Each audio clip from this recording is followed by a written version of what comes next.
So as you know, the United States recently pulled out of Afghanistan, and lots of Afghans were evacuated from Afghanistan and are now living in places that are not there. And also more people are trying to leave. There's more places people are going. But long story short, there are lots of refugees coming out of the Middle East right now. Whether they're coming from Iraq, Iran, or Afghanistan, it doesn't really matter. There are lots of refugees just kind of going around the world right now. And in Europe, this has come to a bit of a head. So Europe is supposed to have more liberal, probably isn't the right word, but liberal immigration policies, just in general. The EU in general is supposed to have.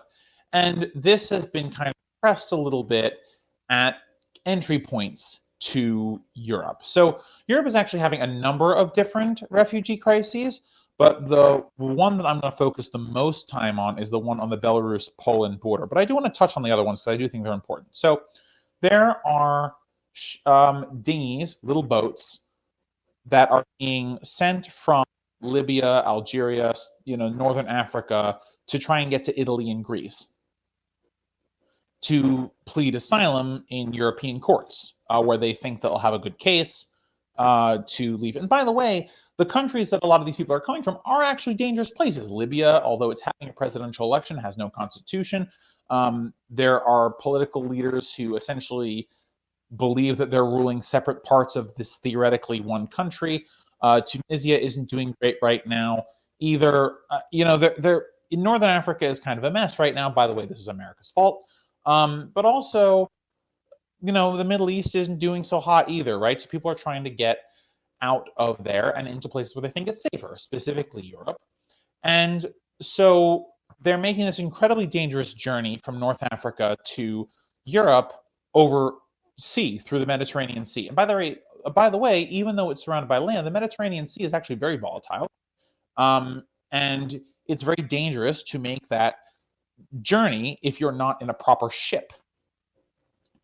So people are sometimes trying to get over on little boats that they have purchased, like inflatable boats, or they're coming over with human traffickers who are kind of better at getting people across because they actually own boats that are big enough to fit these people in. But, obviously there's extortion involved and things like that. But so this has been a long-standing problem, and Europe has been kind of turning a blind eye to it. But the number of people who have died in this journey is very high. I don't have specific numbers for you, but boats capsize in the Mediterranean all the time, and it is very rare that people are saved from them. Oftentimes, these boats and bodies kind of wash up on shore after a boat has capsized, even when the boat was close. And there are organizations out there that are trying to help these people, but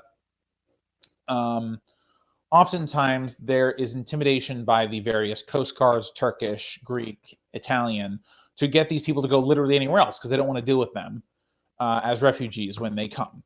And this is very problematic. As I mentioned in my segment this week about climate change and COP26, we are going to end up with more refugees. It just is a matter of time. And if this is the way that we treat them now, when there are not as many of them, we are looking at really, really terrible things that are going to be done when there are many more of them, which is going to be sooner rather than later. Just a warning for everyone. And so those are the two that are kind of long-standing. There are occasionally kind of these small boats that go between North Africa and Spain. It's generally a safer route because it's a smaller route, but there are still capsizing of boats there. And people do routinely get killed attempting to cross. So I don't want to minimize that at all. But there's a large amount of people trying to go from North Africa to Southern Europe via boats.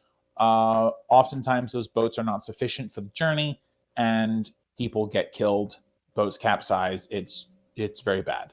But there are people also coming the land route, or people who do get to Greece and then go north or get to Turkey and then go north and try and plead their asylum case in Europe through Poland. And a lot of these asylum seekers are going through Belarus to Poland, which is part of Europe. Belarus is not part of the EU. And Belarus is accused now. Take this with a giant grain of salt, right? Because there's a spat now between Europe and Poland. Europe and Poland versus Belarus and kind of sort of Russia.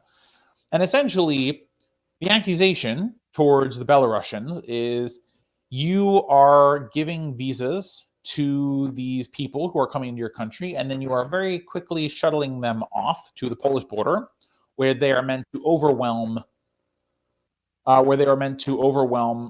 Polish security and essentially cause Poland to treat them poorly, because Europe put sanctions on Belarus for some of the things that it has been doing with its internal domestic policy. Now, there's a couple of things kind of baked into that are kind of fucked up. One, Belarus isn't really forcing Poland to do anything, even if it were true that Belarus was sending migrants to the Polish border.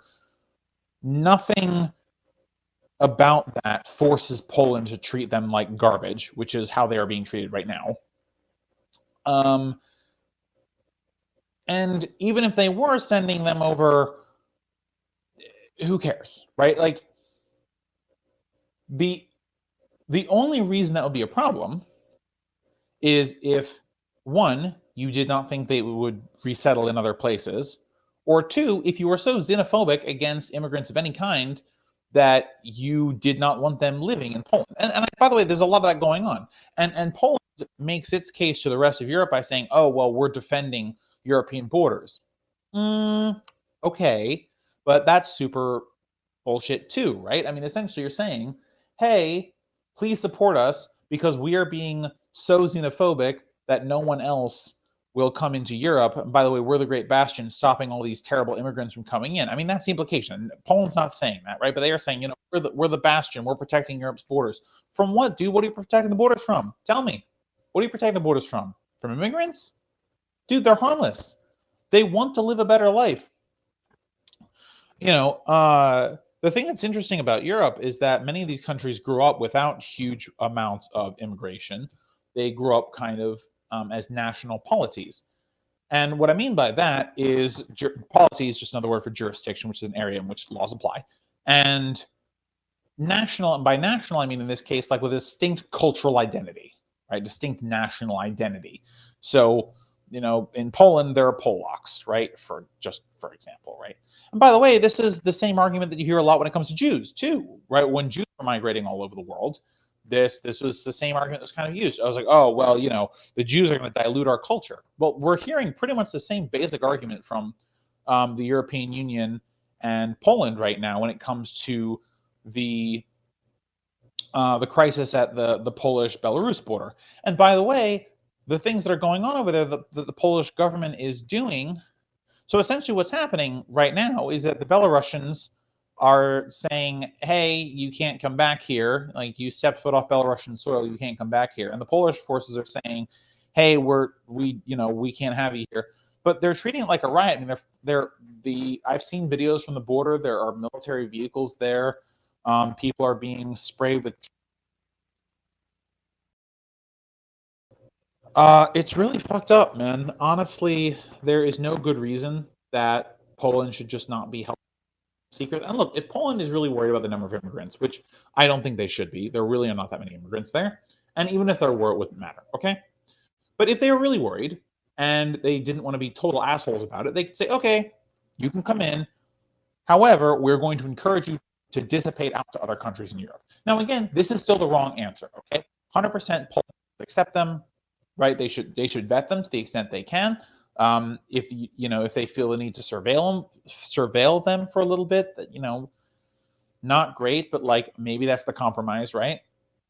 But just let them in, man. They just want a better life. They want to live somewhere. They want to get jobs, and they want to provide for their families. And you know what? While they're there, they're probably going to learn Polish, right? So really, they're not diluting anything at all. The majority of Poland are people who look, sound, and feel is the wrong word, but act like Polacks, right? They're Polish people, the standard white, Polish people. And so if you have people who coming in who don't look like that, they may very well adapt if they are welcomed in. Now, if they're made to feel like they're ostracized, then they'll probably have their own little shtetls like Jews did when they were in Poland, right? Like you can anyway, it doesn't really matter. So the